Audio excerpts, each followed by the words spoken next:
Hello? Yep. Oh, yeah, right there. All right, good morning, everyone. Good morning. We're going to go ahead and get started here. Welcome to Sunday Assembly San Diego. What? Oh. Oh. That was a trap. Okay. Welcome to Sunday Assembly San Diego. We are part of a global network of Sunday assemblies all around the world. It's a secular congregation that meets monthly to hear great talks, sing silly songs, eat tasty snacks, and celebrate this one life that we know that we have. Our motto is to live better, help often, and wonder more. This program is being recorded today. If you don't want to be part of that video, you're welcome to sit on this side of the room. You'll be out of the frame. That's our media-free zone. Yep, there we go. Every Sunday assembly has a theme, and today's theme, well, I can't actually say it right here. Yeah, this is it's about the science of swearing, so I'm just not going to say the theme out of respect for your delicate sensibilities. Is it your first time here at Sunday Assembly? Awesome. Keep your hands up. Give them a high five. Welcome to Sunday Assembly. All right. Are we going to get our song going? Or do we? All right, let's welcome Paul Svensson with our first sing-along.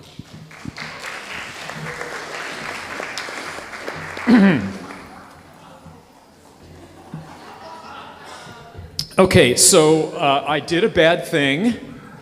Last weekend was the International Conference for Sunday Assemblies, and I was hanging around. I did a couple of songs, and there was a band from Nashville that came and played, and there was lots of music and fun stuff.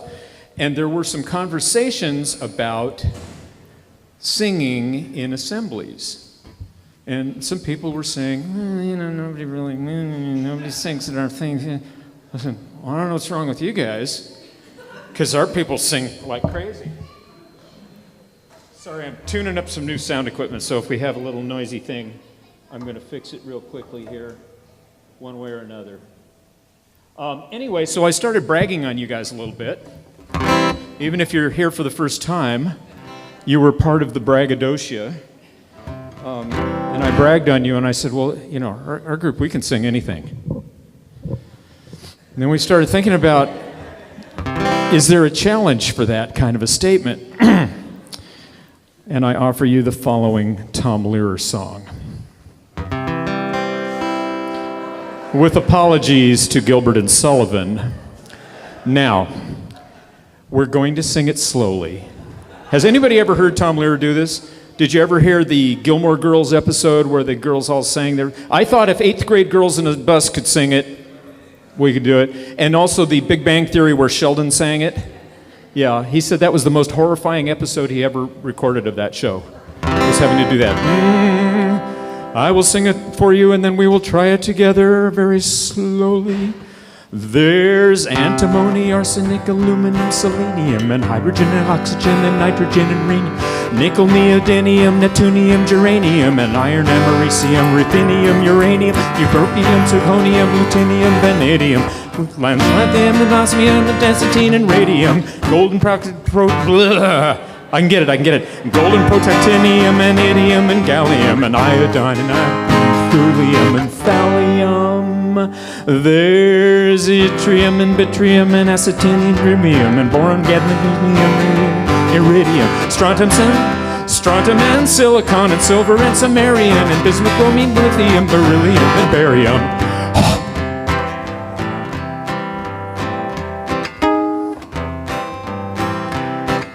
Ready? I'll slow it down a little, let's take a shot, and now. There's antimony, arsenic, aluminum, selenium, and hydrogen, and oxygen, and nitrogen, and rhenium, nickel, neodymium, neptunium, germanium, and iron, americium, ruthenium, uranium, europium, zirconium, lutetium, vanadium, lanthanum, and osmium, and astatine, and radium, golden protactinium, and iridium, and gallium, and iodine and thorium and thulium and thallium. You guys rock. There's yttrium and yttrium and actinium and boron, gadolinium, palladium, iridium, the strontium and silicon and silver and the strontium and silicon and silver and samarium and bismuth, bromine, lithium, beryllium and barium. Woo! Shall we move on? By the way, these were the elements that were known in 1959 when he wrote this song. And Tom does it about like this. We're not going to do that. Ready? Here we go. There's holmium and hemium and hafnium and erbium and phosphorus and francium and fluorine and terbium, manganese and mercury, molybdenum, magnesium, dysprosium and scandium and cerium and cesium and lead and praseodymium and platinum, plutonium and palladium, potassium, polonium and tantalum and tantalum and titanium and trillium, cadmium and calcium and chromium and I love you guys so much. Let's go. There's sulfur, californium, ferminium, berkelium, and also mendelevium and scandium, beryllium, and argon, krypton, neon, radon, xenon, zinc, and rhodium, and coal, carbon, and sodium. We're going to do that again. Argon. And argon, krypton, neon, radon, xenon, zinc, and rhodium, and chlorine, carbon, cobalt, copper, tungsten, tin, and sodium. These are the only ones of which the news has come to Harvard. There may be any others, but they haven't been discovered.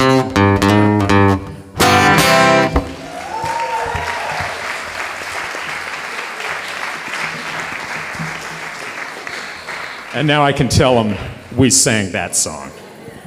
We did. Good job, you guys. That was fabulous for a super complicated song. So, one of the ways, apart from singing silly songs, one of the ways that we build community here at Sunday Assembly is a thing called Life Happens. So, as we know, life happens to all of us, and we like to share with each other what's been going on in your lives. And we have a few. Today, we have Candelario turned 11 last week.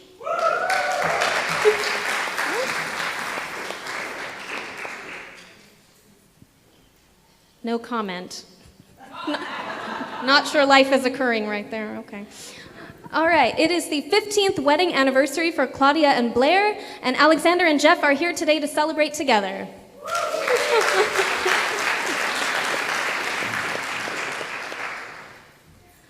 After years of faithful service, our car had to be put out to pasture.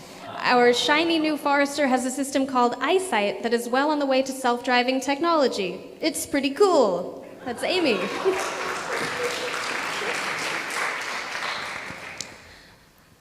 Last Sunday, Diane and Wayne became grandparents. So it's pretty cool. Emily Lorraine Schroeder was born at noon, 7 pounds, 12 ounces, 20 inches. Mom Ryan is doing fine, and Dad John, our son, is very attentive. The three returned home Friday.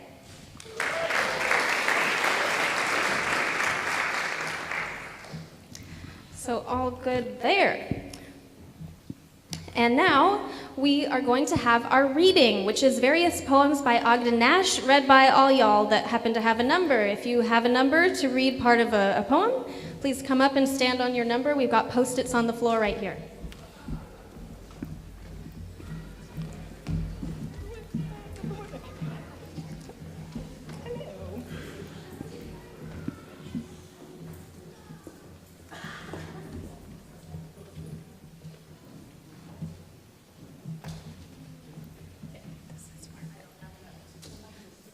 Oh, okay. We got everyone? Okay, go ahead. The Rhinoceros poem. The rhinoceros is a homely beast. For human highs, he is not a feast. Farewell, farewell, you old rhinoceros. I'll stare at something less preposterous. Reflections on Ice Breaking by Ogden Nash. Candy is dandy, but liquor is quicker.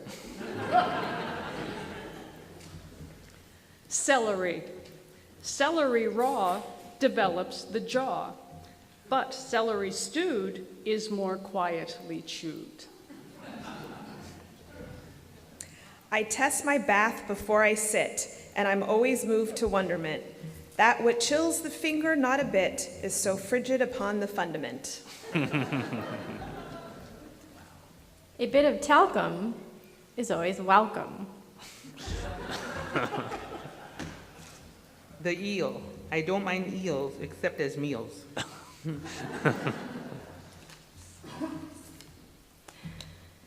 I find it very difficult to enthuse over the current news, just when you think that at least the outlook is so black that it can grow no blacker, it worsens. And that is why I do not like the news, because there has never been an era when so many things were going so right for so many of the wrong persons.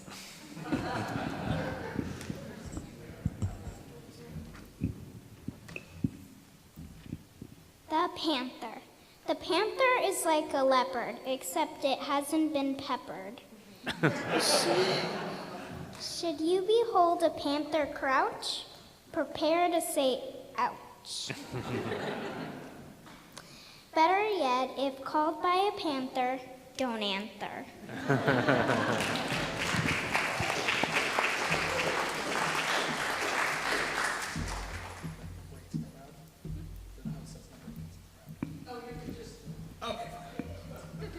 Sorry, folks. All right. The hunter. The hunter crouches in his blind, neath camouflage of every kind, and conjures up a quacking noise to lend a lure to his decoys. This grown-up man, with pluck and luck, is hoping to outwit a duck. The firefly.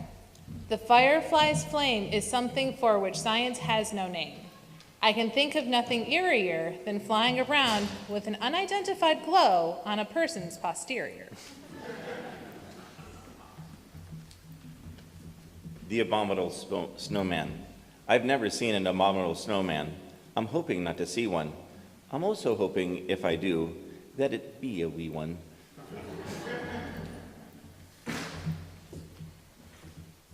The ant.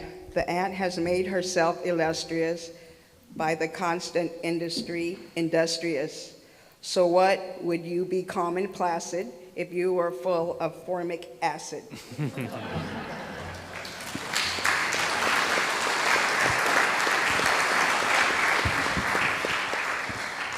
Thank you very much to all of our awesome readers. And now we have today's speaker, Benjamin Bergen, who's going to be talking to us about the science of swearing. He's a professor of cognitive science at UC San Diego and is going to talk to us about language, the brain, and swearing.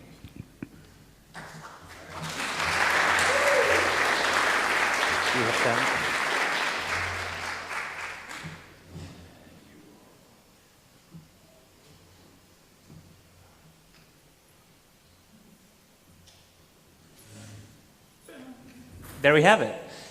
Hi, everyone. Can you hear me okay? All right. So, first of all, thank you so much for the invitation to come. I didn't even know that this existed. I've already texted my dad a photo of the cover because this is like exactly the childhood that he wanted to give us.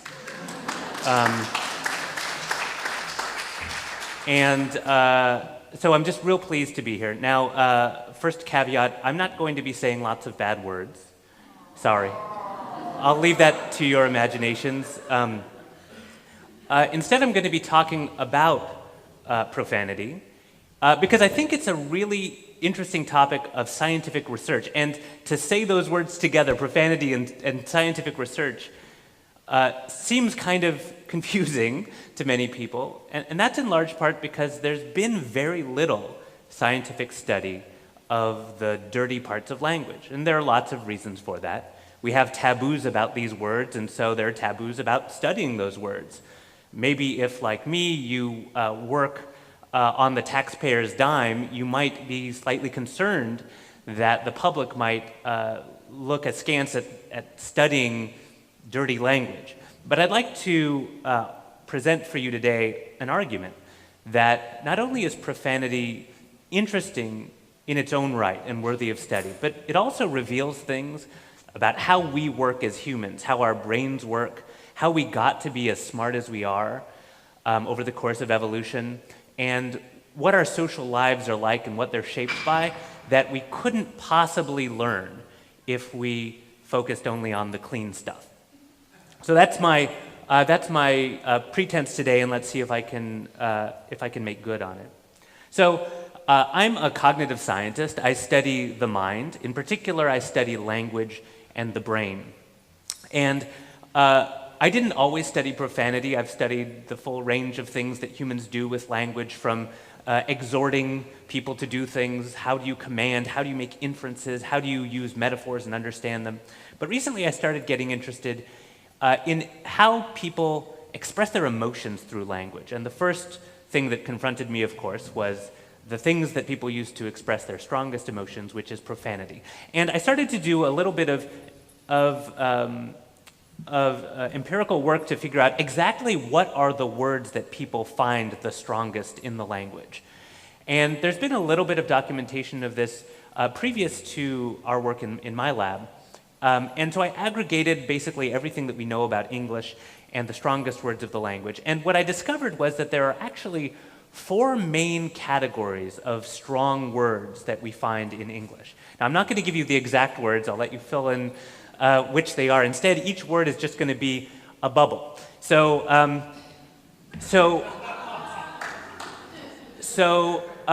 when you ask, now this is from a particular experiment. We asked approximately 20-year-olds who are attending a major research institution in Southern California. We asked them to rate words. We gave them a whole bunch of words and asked them to rate them in terms of how offensive they were. And then I split them up into the obvious categories that they belonged to. And there are a couple of interesting things to note here. First of all, we don't have many, at least in this population, many religious terms that are the strongest ones of the language. We have a lot of words relating to copulation. We have some words related to bodily functions, and you can imagine that there's quite a bit of overlap between those. I'll grant you that. But the thing that surprised me was that the strongest words in the language, at least according to millennials and under, are slurs. So these are terms of abuse that are directed towards people based on their race, religion, ethnicity, sex, sexual orientation, sex identification, whatever.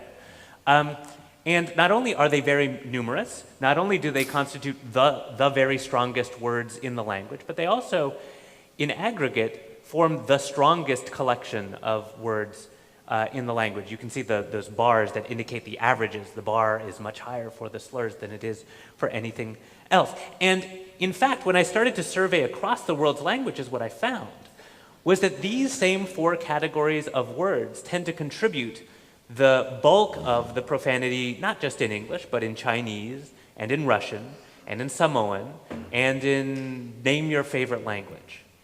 But they do so in different proportions. So whereas we have very little profane vocabulary that's drawn from religious terms, if you look at, for example, Spanish, or Italian, or Quebecois French, you find that the strongest words of the language are actually the holy vocabulary. So in Quebecois French, the strongest words of the language are words like tabarnak, which is tabernacle, or calice, which is chalice. In Italian, if you really, really, really want to offend, I'm okay saying these words because I figure not many of you speak Italian maybe. If you want to say really offend, you add the word pig to a religious term. So porca madonna is a really offensive term. Porco Dio. Are you Italian?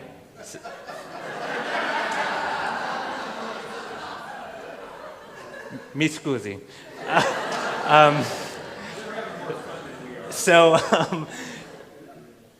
Languages differ. The strongest terms in Cantonese are all copulation-related terms, and so on. So this varies across the world, and it also varies not just across cultures, but across time. So in the history of English, it wasn't always the case that the slurs were the longest. In fact, as I look around the room, there are many people who are as old or older than me, and it's probably the case that when you were growing up, you thought that the strongest words were the George Carlin words.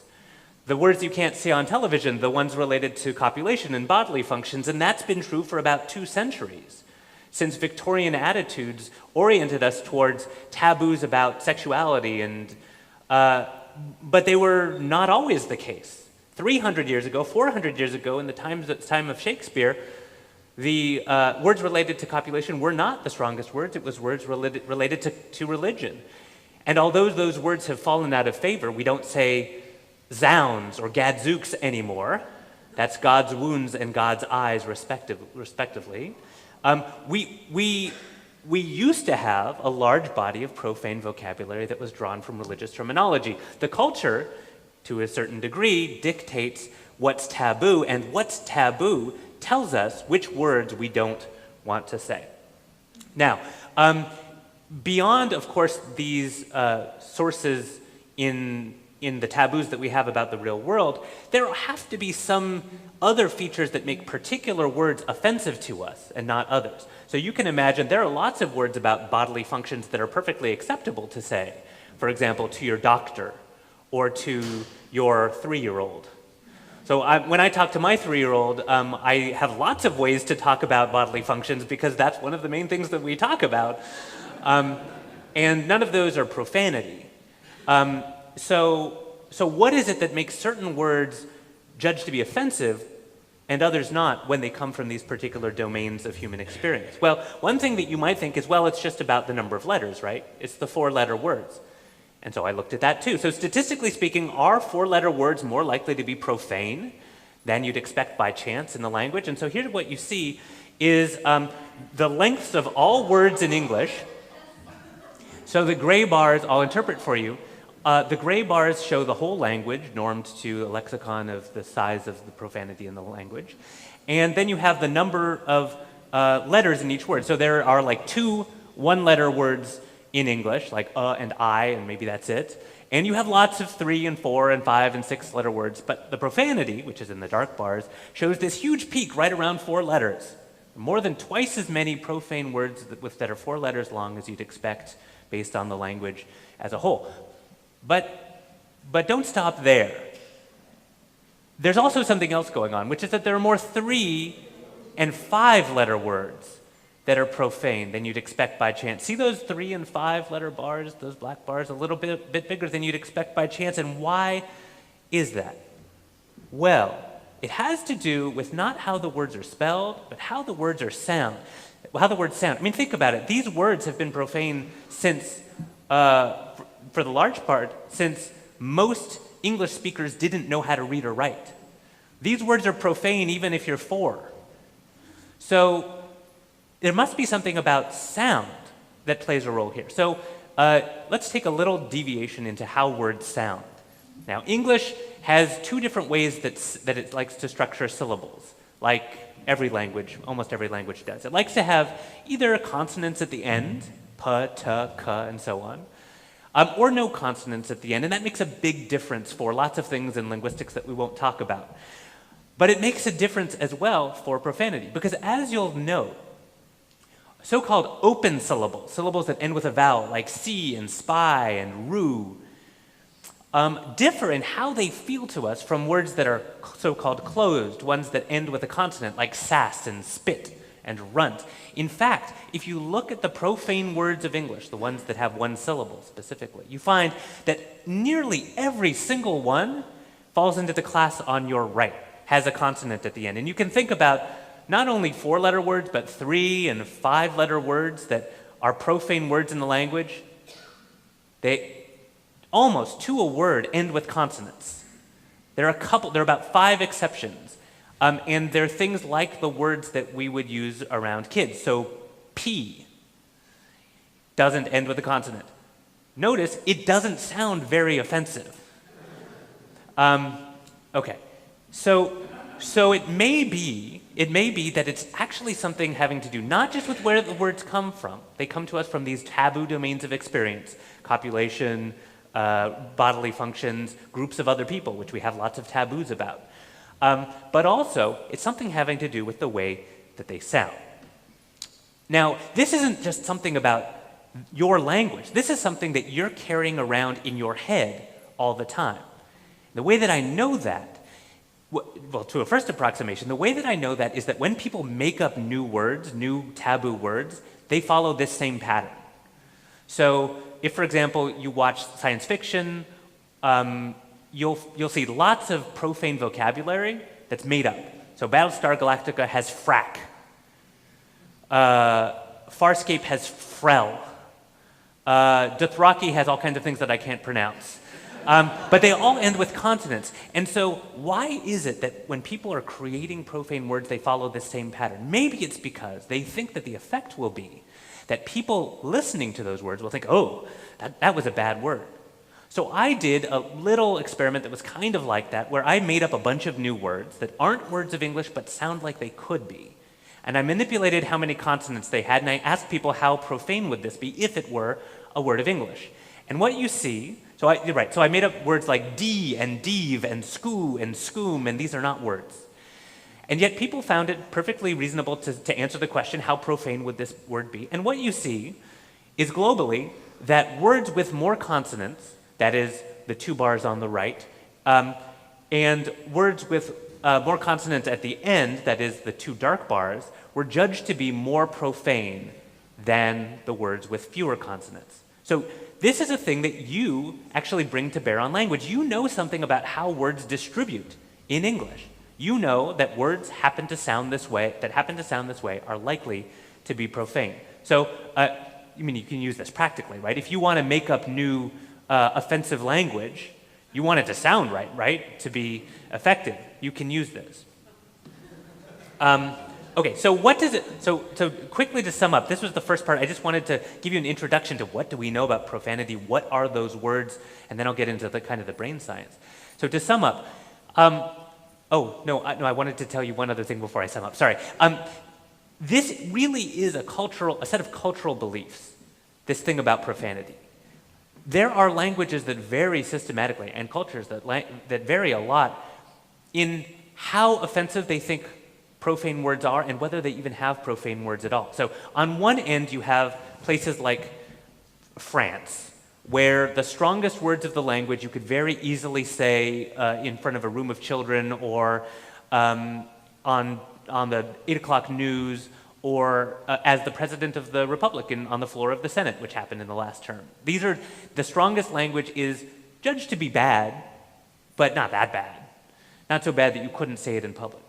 To the other extreme, you have languages and cultures, you have cultures that are ruled by things like Sharia law, where you can be, where the use of prohibited vocabulary in the shape of blasphemy, for example, is a capital offense.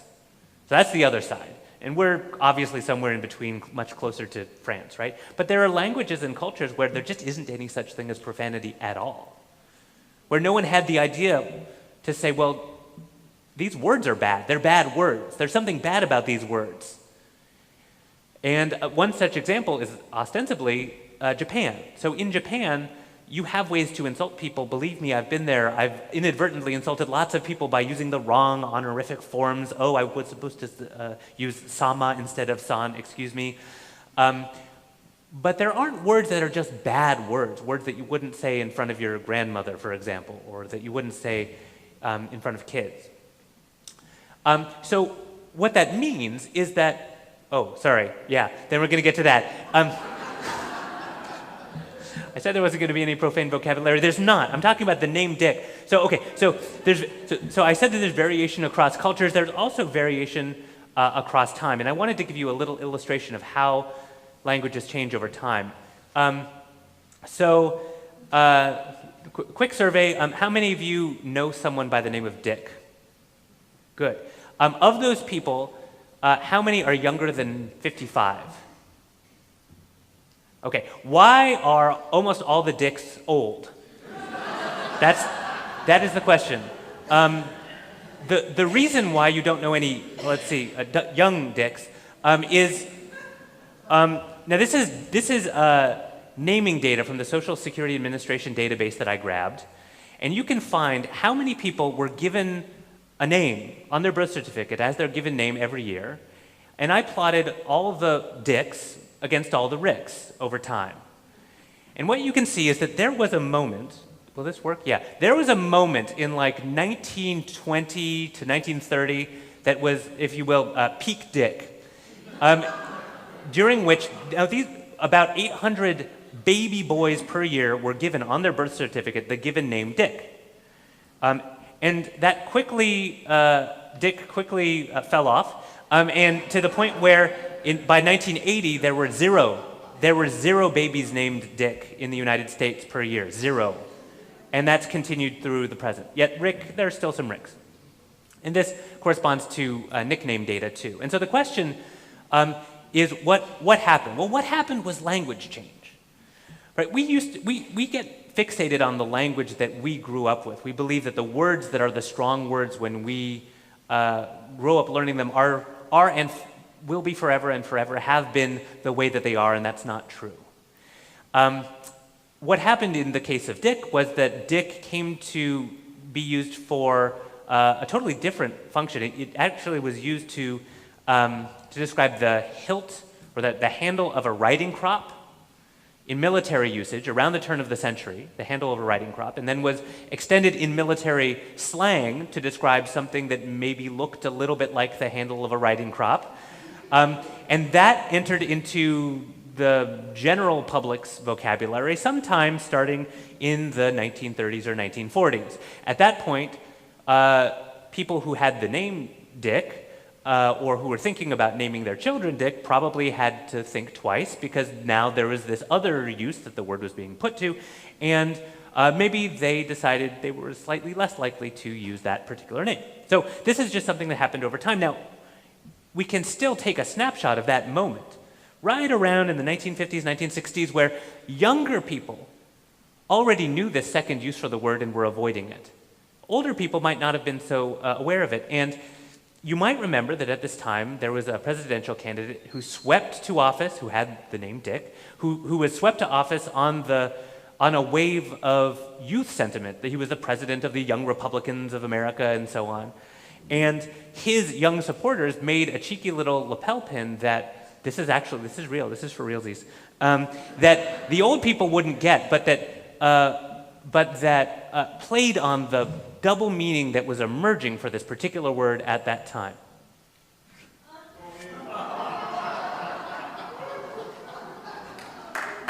Right? So language changes, and language changes in large part from the bottom up. A new generation defines its terms, and those eventually catch on. Eventually, we old folks figure out what the kids are talking about, but it takes a while. Okay, so what makes profanity? What makes profanity? First of all, a cultural belief that there are some words that are bad words. It's not what they mean, it's what they are. The words themselves are bad. Second, that belief has to be applied to specific words, and they tend to come from particular sources across the world's languages.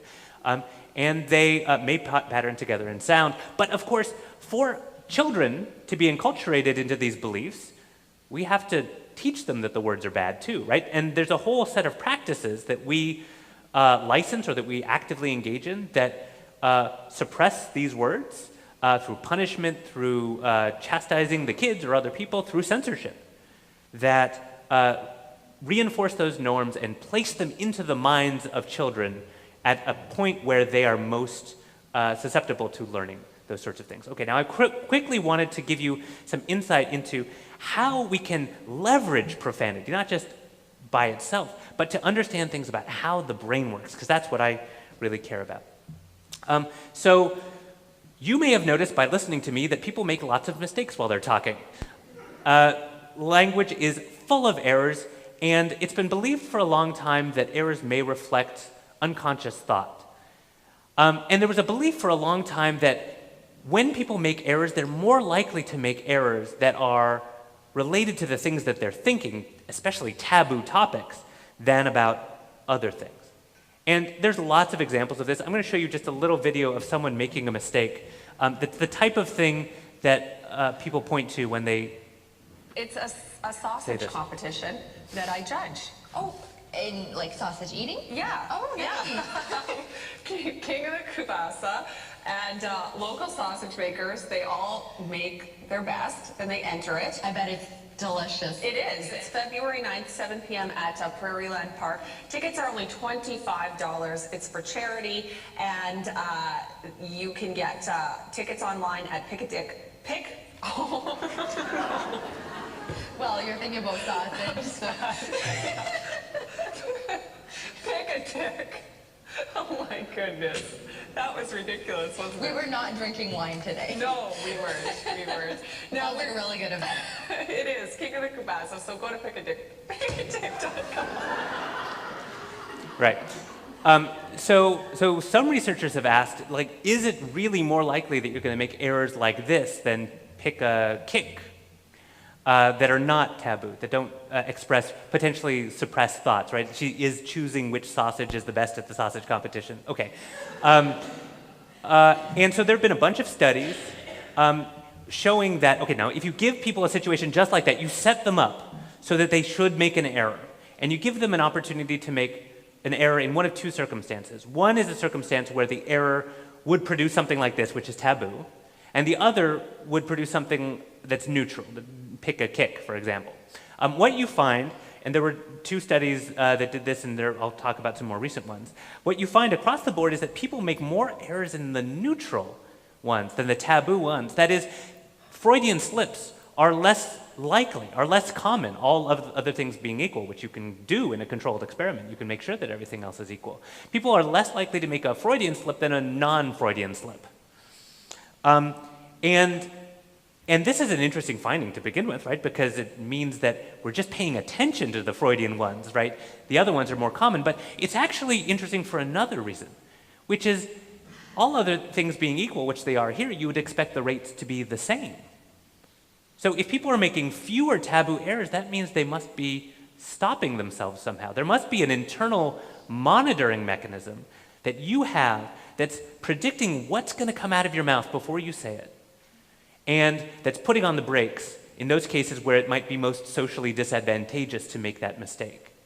And we can actually learn. This is something that was not known beforehand. We did not know that you had that system in your brain. And there's been a little bit of research trying to figure out exactly where in the brain that's happening. So here is an image. This is from a brain imaging experiment. People did the exact same thing. They had to say, so they had to say hit shed or hit said. Now hit shed, if you said it wrong, if you switched the first two sounds, that would be a taboo error. But if you said hit said backwards, sit head, got it?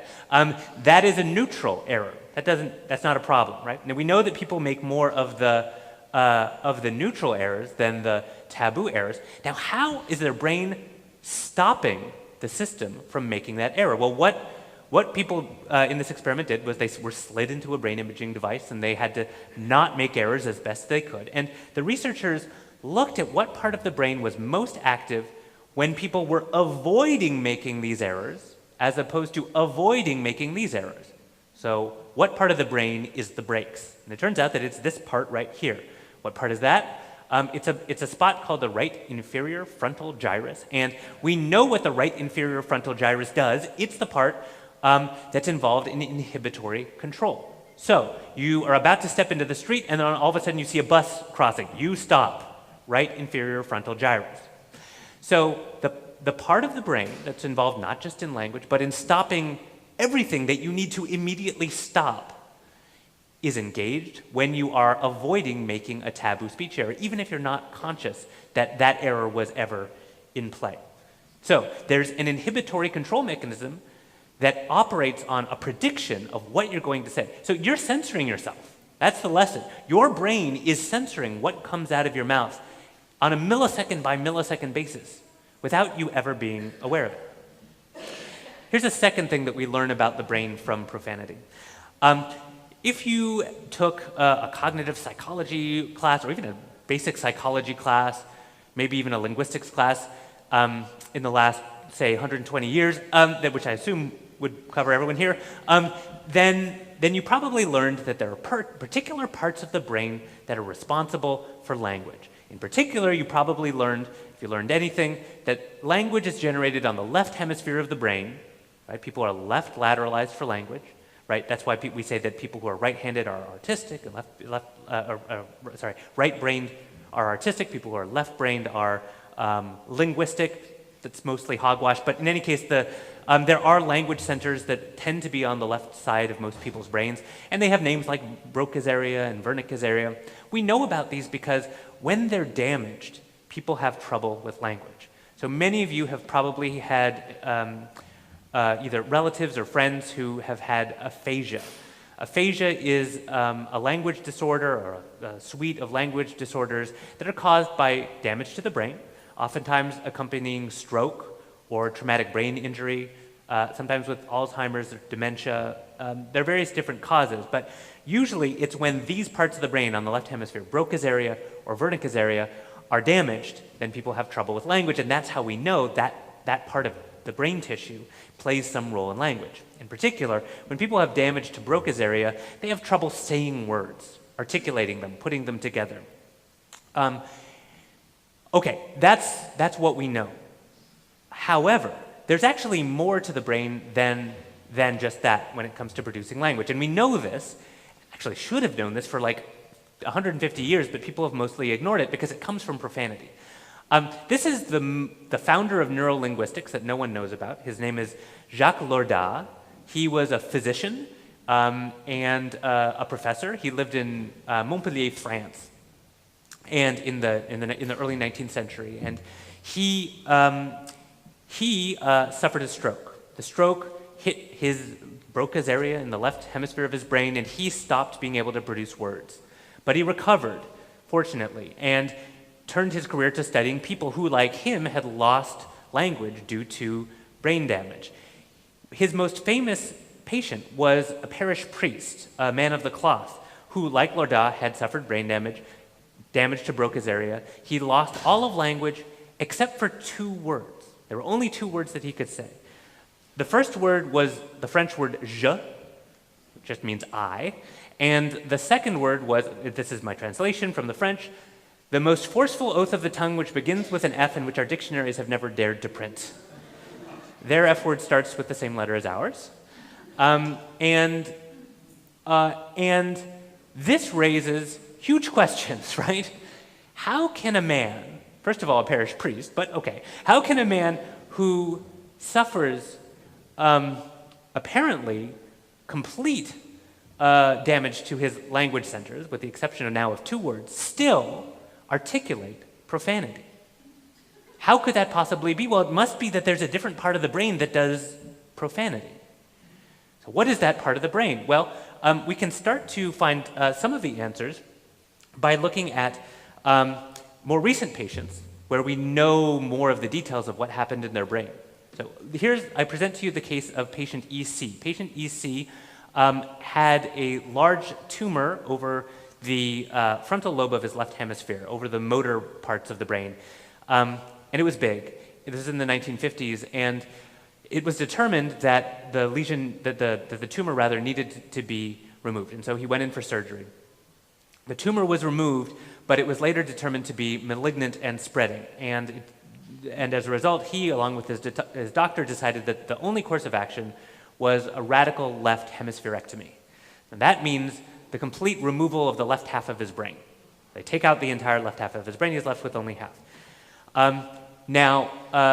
Obviously, this causes damage to his capacity to produce language, right? Because he was left lateralized for language, like many people are. The left hemisphere housed most of his language capacities. But what was language like for EC immediately after surgery, after he had the left hemisphere of his brain removed? Well, this is what his doctor wrote. His attempts to reply to questions immediately after operation were totally unsuccessful. He'd open his mouth and utter isolated words, and after apparently struggling to organize words for meaningful speech, recognized his inability and would utter expletives or short emotional phrases, like "God damn it." Expletives and curses were well articulated and clearly understandable, without the left half of his brain. Okay. So it appears to be that the left hemisphere is not necessary for profanity.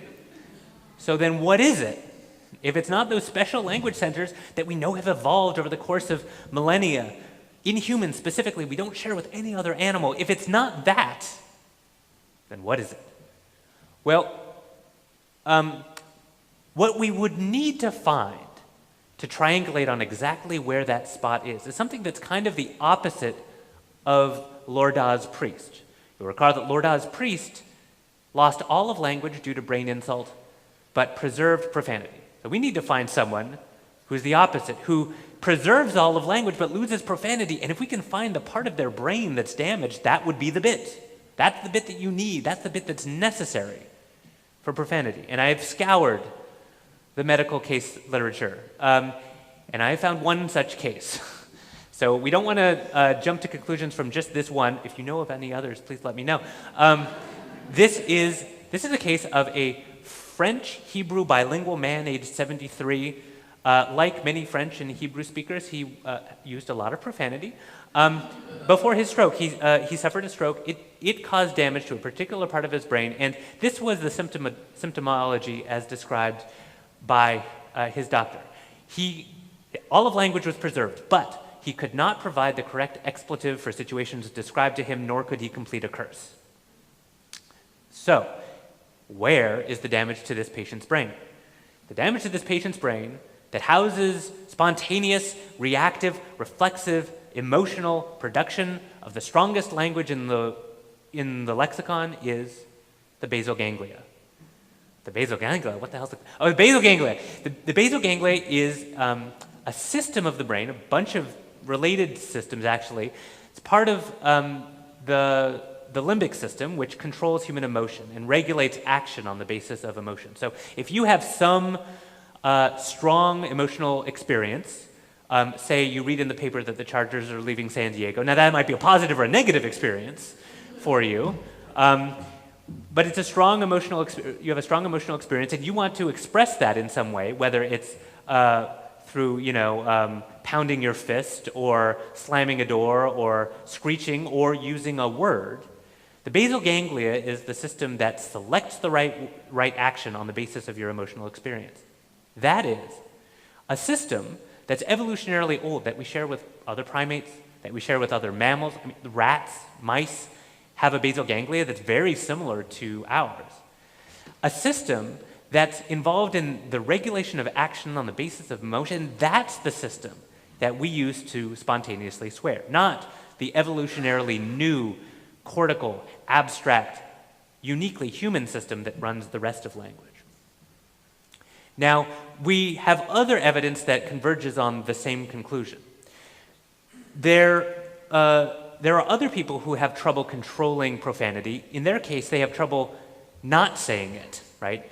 This is the case of coprolalia. Coprolalia is uncontrollable production of taboo words and is associated with Tourette syndrome. It's associated with, I'm like 1 minute away. It's associated with Tourette syndrome, and although the media sort of portrays Tourette syndrome as being all about profane words, taboo words, it's not. It's less than half probably of Tourette, people with Tourette syndrome who have coprolalia symptoms. But they also have trouble with profanity. People with coprolalia uncontrollably produce taboo words and phrases, and you can imagine this is a very challenging condition to live with, right?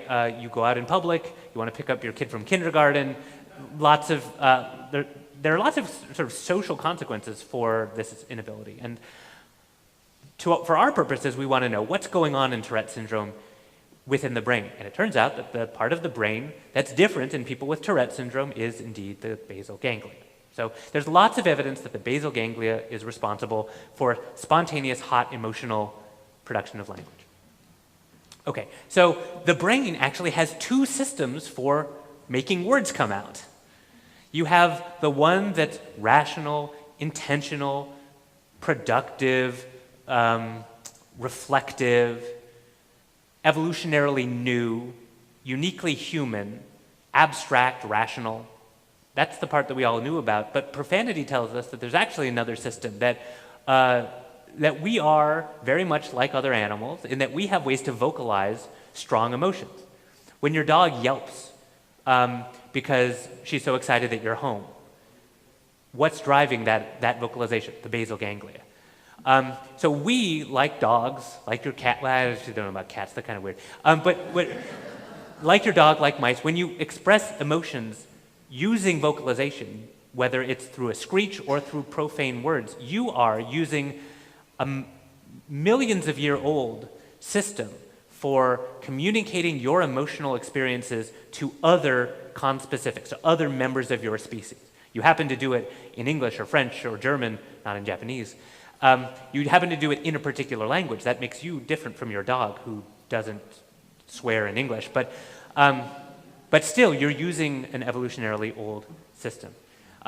Profanity, therefore, I hope I've convinced you, reveals things not just about profanity, but things about the human condition, how we got to be as smart and clever and emotional and effective as we are, but also how over the course of social time we can shape the practices that we have with our surrounding language to create a language that serves the purposes that we want to put it to. Okay, thank you very much, and I look forward to talking to you later.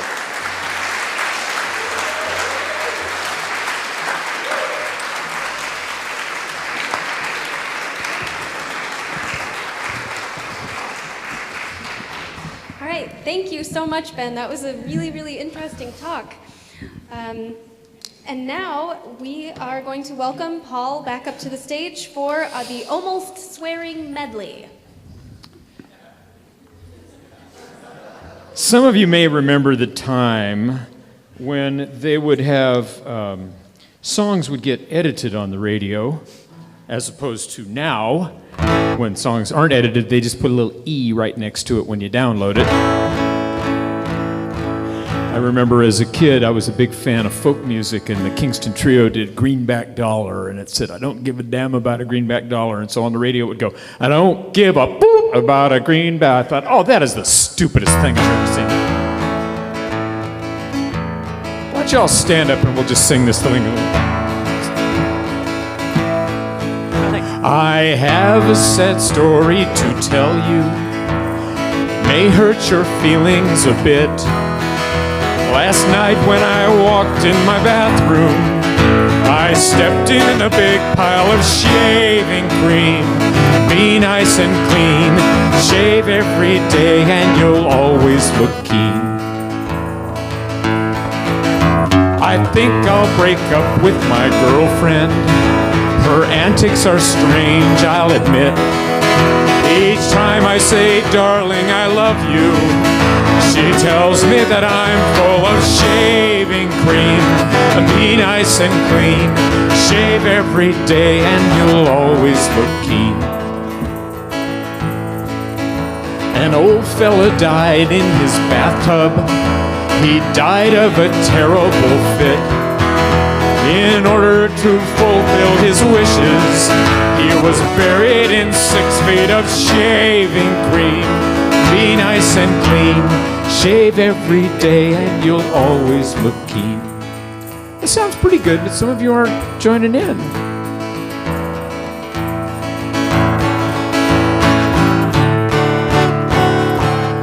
When I was a little bitty boy, my grandma brought me a brand new toy. Silver bells hanging on a string. She told me it was my ding-a-ling-a-ling. Oh, my ding-a-ling, my ding-a-ling. I want you to play with my ding-a-ling. My ding-a-ling, my ding-a-ling. I want you to play with my ding-a-ling.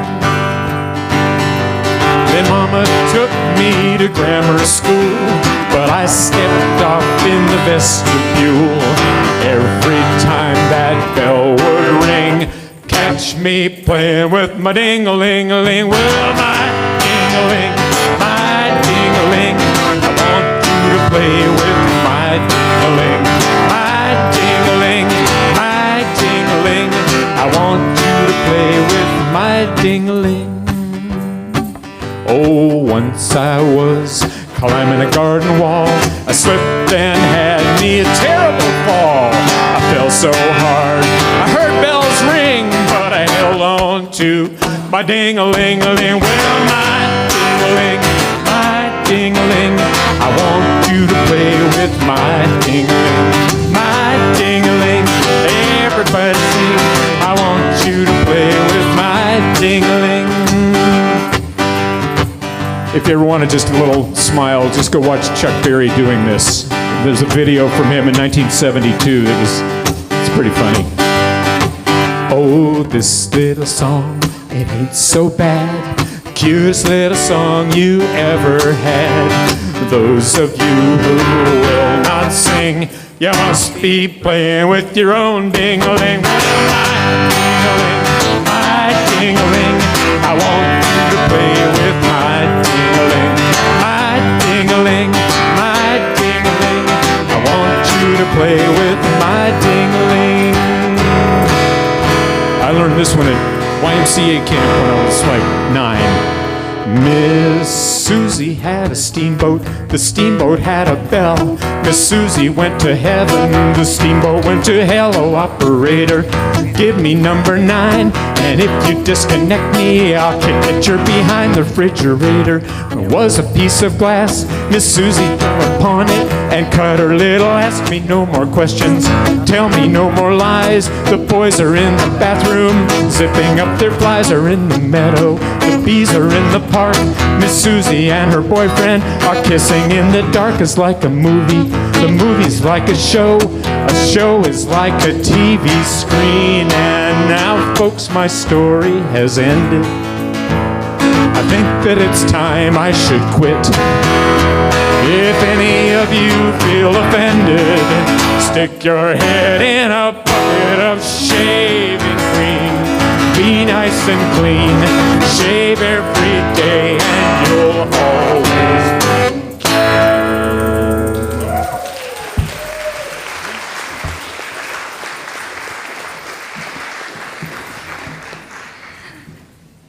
Thank you, Paul. And thank you all for singing along. That was fantastic. Next, we're going to have a personal moment. It doesn't actually say who's... Tanya. Is Tanya here? All right. Would you please come on up, and we'll welcome you to tell your personal moment. Thank you.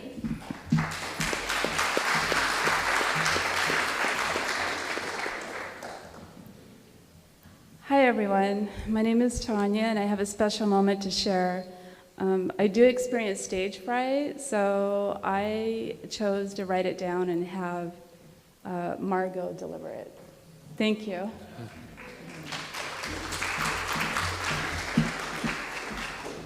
So it all started with hiking. So I found a hiking group on Meetup many months ago, and I noticed Sunday Assembly was noted, but I really had no idea what this was and what that was about. But I do love hiking, and so I joined to go hiking. And so after a couple of hikes with these awesome groups of people, I learned more about Sunday Assembly. And I found out that I had just stumbled across an inclusive, friendly community that feels true to my own personal values. And all of that brought me to this past weekend. So I purchased a ticket to attend a conference called Wonder this past weekend.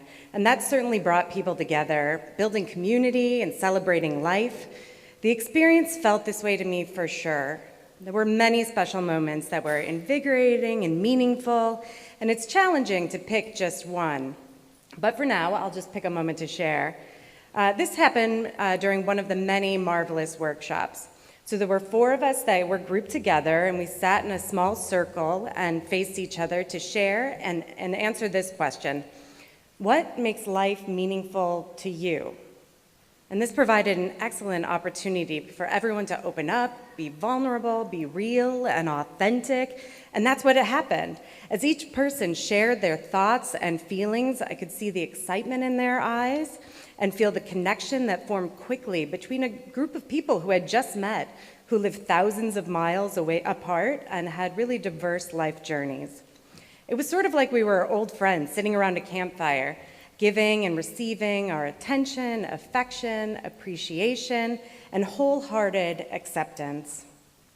It's amazing how much one can learn so quickly about a person and their passions in life. I personally cherish and value these kinds of moments to be present and connect with others in a raw and genuine way. That's meaningful to me. And these kinds of moments make my life better. These kinds of moments remind me to help and help often, even in a way that means being fully present for another person. These kinds of moments leave me wondering more about this life we know we have.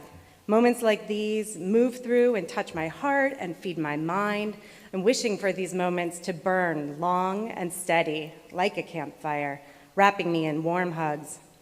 Sanderson and Pippa have created and shared a wonderful and exciting gift with San Diego and with the world, and that is to live better, help often, and wonder more. Thank you so much.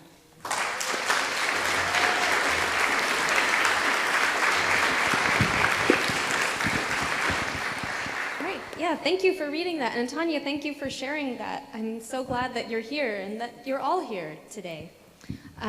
Next, it's time for the MC address. So if you can see what's up here, this is the fox hunt, going with our theme of the unspeakable.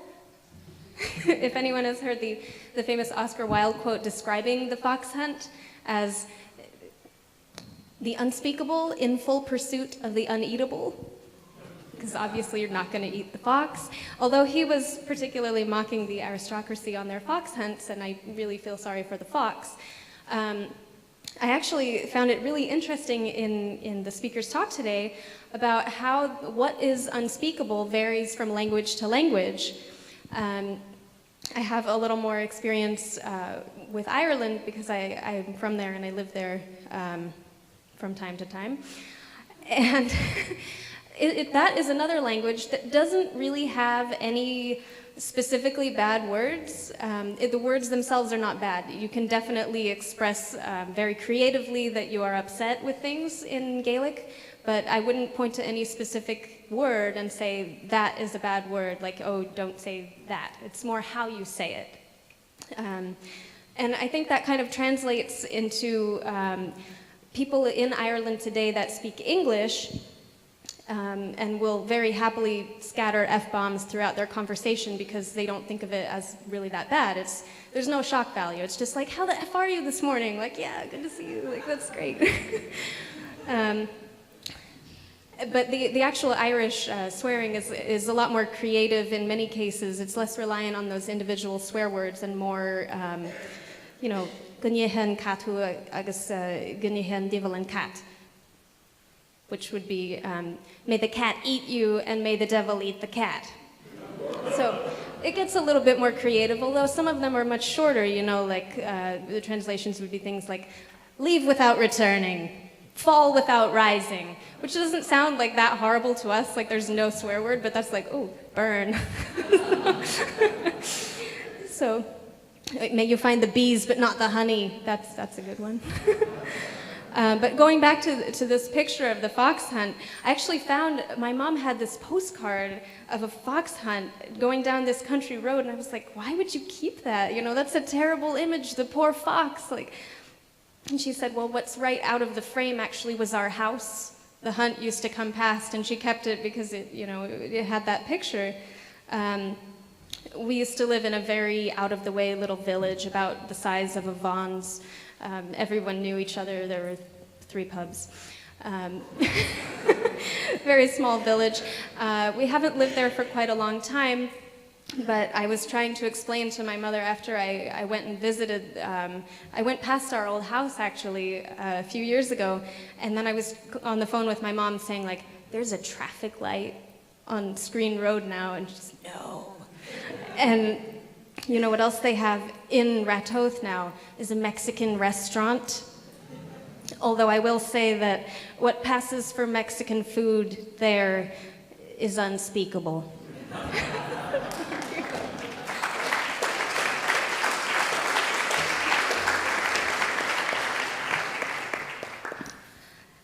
And now we will have 1 minute of silent reflection.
Thank you.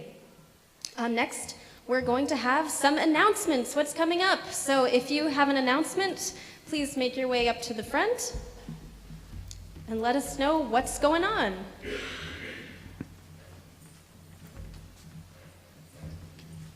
Hi, good morning. Stand Up for Kids is an organization that we work with that is a drop-in center for homeless teenagers and young adults located in downtown San Diego. And last Monday, we had 25 San Diego assemblers and conference attendees spend a few hours painting, organizing, and giving the center there in downtown a good deep clean. And also some very generous individuals allowed us to make a sizable donation to allow them to get some much needed items for the kids they serve. So thank you very much to everyone who participated and gave to that effort. We also provide a meal for the kids there every other month on the second Friday of the month. Our next food service is on June 9th. Food can be store-bought or homemade, or you're welcome to just come and help serve and hang out. If you would like to participate, details are on the meetup page, or you can see me after the assembly. Thank you.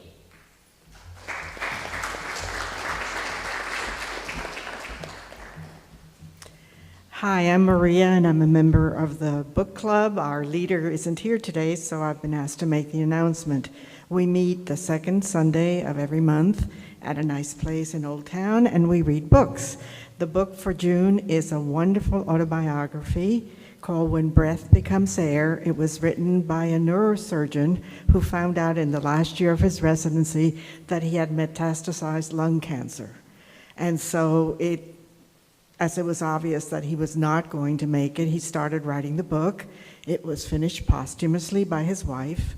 It was on the New York Times bestseller list for quite some time. It's a wonderful read. I hope you'll join us.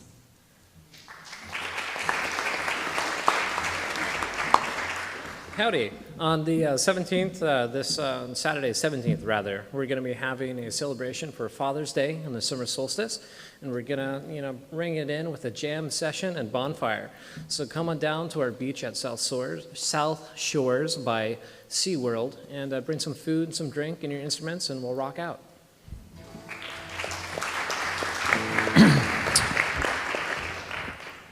So some of you may know, some of you may not, but you all will in a moment. This building has been sold. It has new owners. And when we found that out and weren't able to have any further conversation with the new folks, we started looking very diligently for an appropriate replacement location, taking into consideration all the things that we care about as assemblers: a good place, close by, close to transportation, close to not too far from here, accessible for wheelchairs, etc. And we found an awesome place. It's up there and over a couple of blocks. And I'm not going to really tell you where it is yet because we haven't signed a deal with them yet, but we are going to sign a deal with them, and it's going to be an awesome place, and you guys will love it. The other thing we're doing is we are going to move our assembly from the fourth Sunday of the month to the third Sunday of the month. So that'll work for some people. I hope it can work for everybody. It's change. Some people love change. Some people hate change. It's just change, okay? But it's going to be awesome. We will be here next month on the fourth Sunday with Ryan Bell speaking. It's going to be a great assembly. And then the following month, hopefully, we will be moving to our new place. And stay tuned on the internet and all of the other things for more information. Okay? Meantime, let's get up and sing. What do you think? You guys have been awesome singers today. I have a little effect for this song.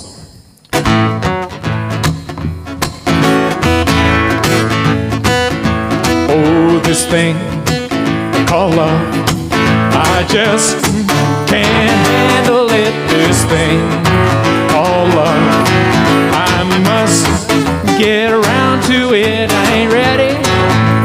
Crazy little thing called love. Oh, this thing called love, it cries like a baby in the old swings. It jives, it shakes all over like a jellyfish. I kinda like it.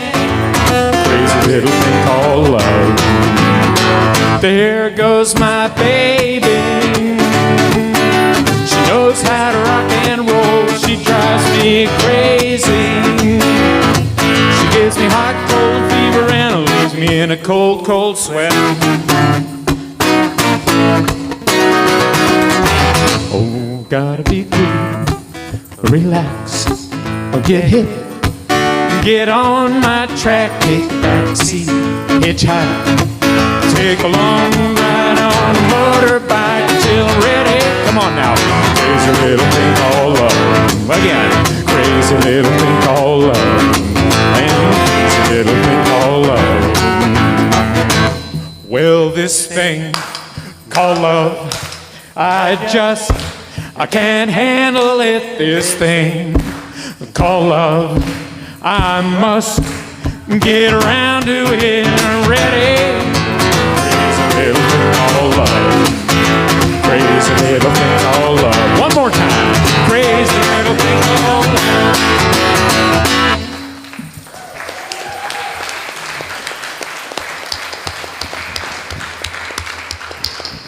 All right, thank you, Paul.